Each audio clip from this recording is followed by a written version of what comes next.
तौहीन रिसालत के फेसबुक पर आए एक पोस्ट के बाद बेंगलुरु में पेश आए तशद्दुद के मामले में बेंगलुरु क्राइम ब्रांच और मैजिस्ट्रियल इंक्वायरी जारी है। पुलिस की कार्रवाई के दौरान हाल ही में social democratic party of India के 2 दफ्तरों पर छापे मारे गए। चंद कागजात के अलावा पुलिस ने इलेक्ट्रॉनिक आलात को जब्त किया है और इंक्वायरी जारी है।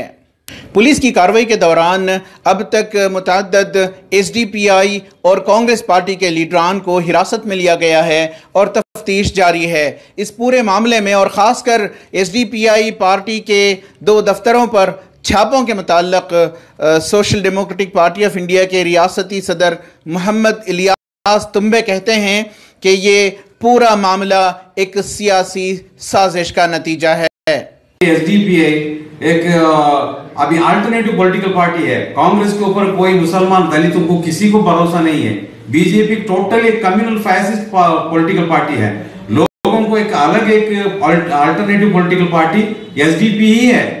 अभी हर एक इलेक्शन में हमारा वोट रेशियो बढ़ते बढ़ता आ रहा है। हर एक प्रोग्राम के अंदर भी आम जनता इतने ज्यादा मिलते हैं, तो ये देखकर ये पॉलिटिकल पार्टी को अर्ली स्टेज में प्राइमरी स्टेज में दबाने के लिए इस तरह का हरकतें कर रहा है। कल यहाँ हमारा ऑफिस में जो राइड किए हैं टोटली पॉलिटिकली मोटिवेटेड। इसके अलावा उधर और भी 2 ऑफिस में राइड किए हैं, वहां हमारे कोई लीडर कोई कार्यकर्ता मौजूद नहीं थे।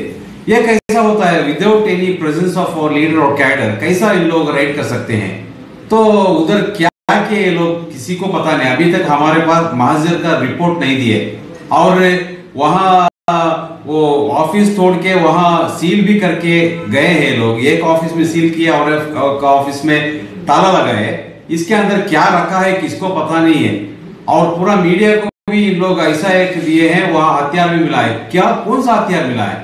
अभी हमारा ऑफिस में कल जो आए थे, यहाँ लैपटॉप और यहाँ हार्ड डिस्क लेके गए। कोई हथियार नहीं है इधर। कोई किसी एक पार्टी पॉलिटिकल पार्टी अपने ऑफिस में हथियार रखता है क्या? ये सिर्फ और सिर्फ पॉलिटिकली मोटिवेटेड पुलिस रेड है। ये एक सच्चाई को दबाने का कोशिश है। तो यहाँ कांग्रेस भी एक वो बेंगलोर राइट्स में शामिल है और इसके अलावा बीजेपी और आरएसएस भी शामिल है। ये सारी चीजों को दबाने के लिए यहाँ के गवर्नमेंट और मीडिया को इस्तेमाल करके यहाँ कर्नाटका रियासती गवर्नमेंट इस तरह का खेल खेल रहा है।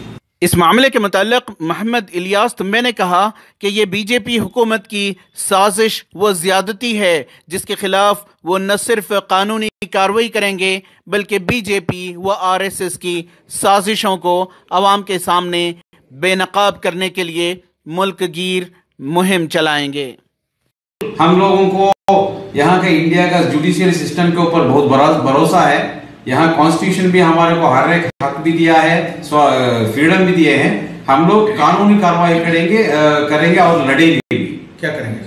डेफिनेटली हम लोग लीगली प्रोसीजर में जाएंगे और पूरे कर्नाटक के अंदर, नॉट ओनली इन कर्नाटक, पूरे देश के अंदर हमारा इतना बड़ा एक जुल्म के खिलाफ, अन्याय के खिलाफ हम लोग एहतिजाज करेंगे। पब्लिक में हम लोग गवर्नमेंट और यहाँ के नाइंसाफी के खिलाफ हम लोग आवाज उठाएंगे। ईटीवी भारत के लिए बेंगलोर से रफीक जब्बार की रिपोर्ट।